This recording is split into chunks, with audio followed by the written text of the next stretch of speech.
Welcome back, everyone. Moorhead is about to be invaded by Vikings, but already our Valley News Live studio here has been invaded by Vikings. It's filled with them. Yemcasa and Midwest Viking Festival is coming to town, so Daniel Seta and Tim Jorgensen are here this morning to whip up some delicious Viking food. Can I hold this up, or can somebody hold this? Chris is very excited about that large piece of meat that's on the... I mean, that is just heavenly. I love that thing. Yeah. You look like Mr. Flintstone. That's manly food there. Well, actually, during the Viking Age, you would not have served the food like that.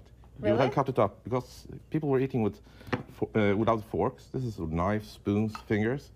And the food would have been cut up more like, almost like Asian food today. Oh.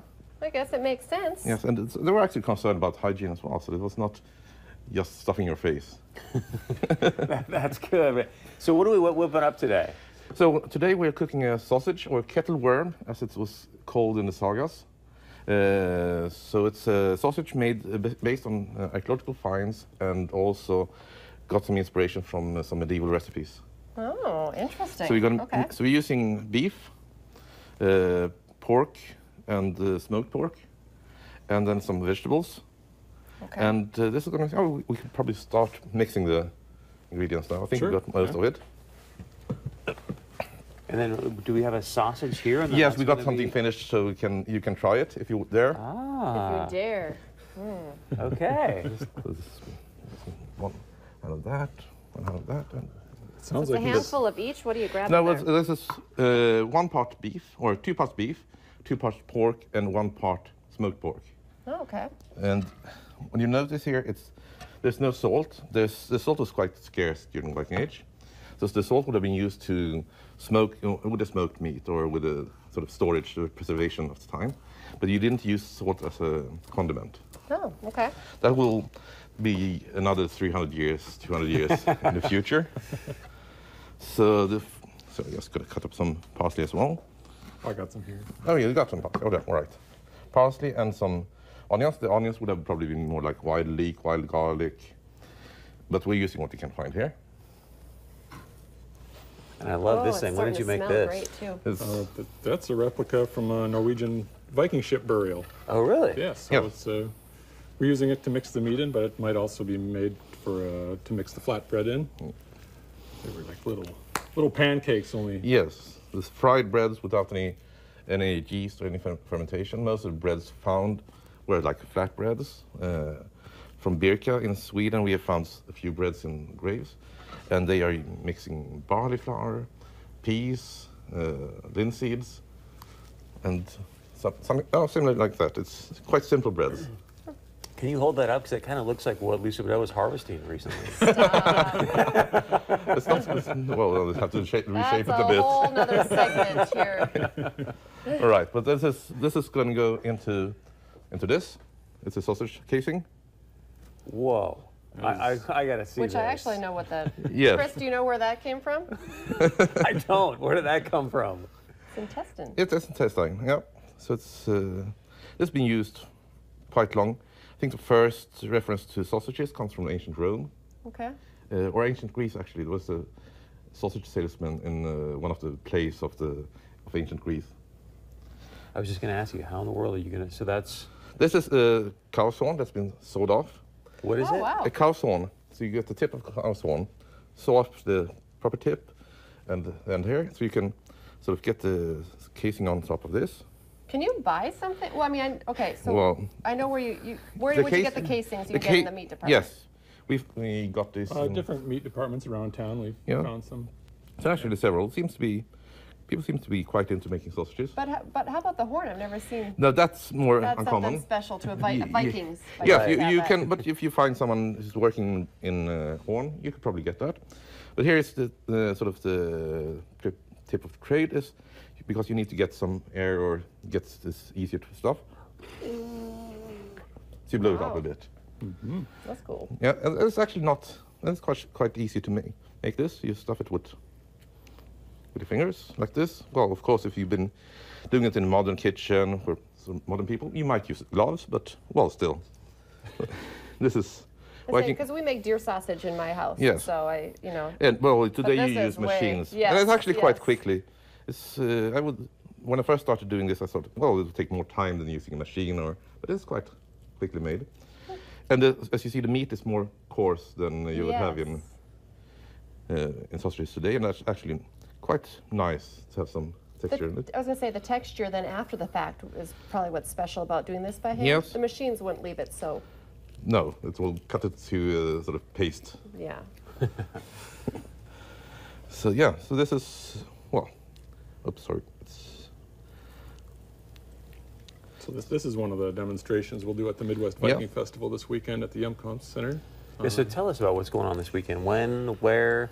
That's 10 to 5 Friday and Saturday at the Yumcomp Center, and it's the 10th year we're doing the Midwest Viking Festival, and it's the 40th year for the Scandinavian Yumcomps Festival. And as I like to say, it's Vikings outside and everything else Scandinavia inside.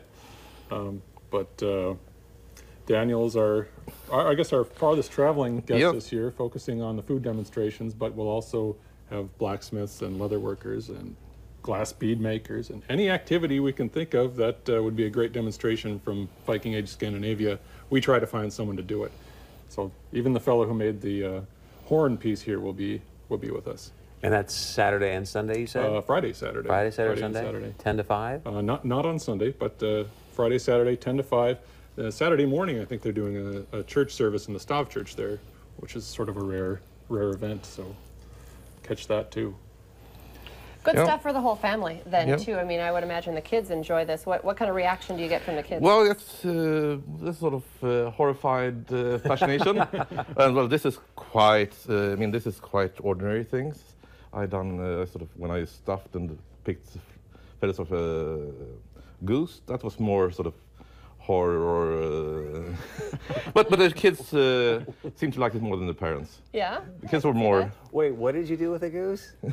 I sort of picked the feathers off and stuffed it and roasted it. But that was medieval. It was not really Viking Age. But we'll do some spit roasting, and I'm not sure we're doing any heart this year. But yeah, someone's bringing a deer. Yes, we do. Us, yeah. Well, this is just going to be a small sausage. Okay. But we have sort of pre-boiled one there. I think it should be ready. Are you just doing sausage, or what other foods will be? Oh, we'll do some flatbread, spit roasted heart probably. We'll do some porridge. That was part of the main staples at the time. So the Vikings, which you sort of associate with large hunks of meat, were more likely to eat porridge, actually, but a savory porridge. More like a risotto based on barley. And so it's a bit different from what you expect. Yeah, well, the movies, they walk around with stuff like that. Of course, because it makes for better movies. But yes, it does. and so in this recipe for the sausage and I have in the cookbook I made. Okay. Oh, the book is up right now. Can you tell us a little bit more about that? Yeah, it's I researched this for like 3 years.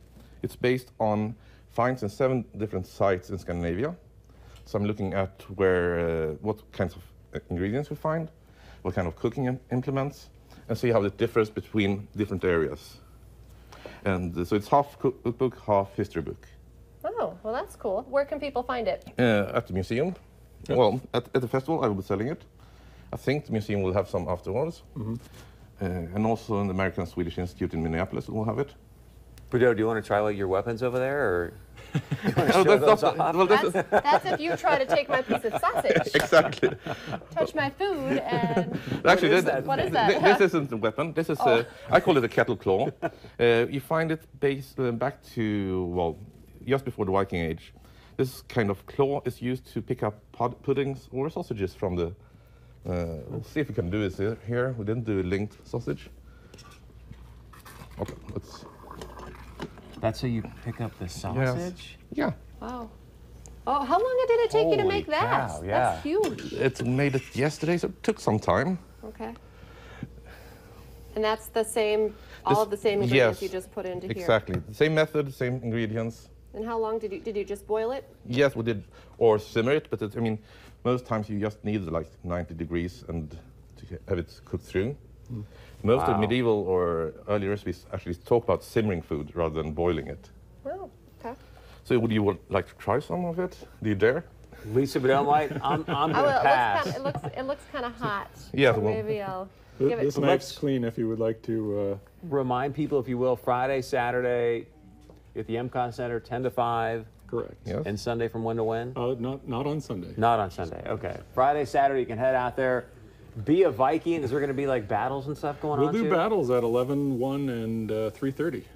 That is awesome. How do people see the schedule? I mean, do you have a website, or do you just kind of show up and it's constant action? Well, there's constant demonstrations for sure. HCSCConline.org is the Historical Society's website, and they will have the information on there. There's this year's poster. $15 for adults, 10 for seniors and students, and free for 12 and under.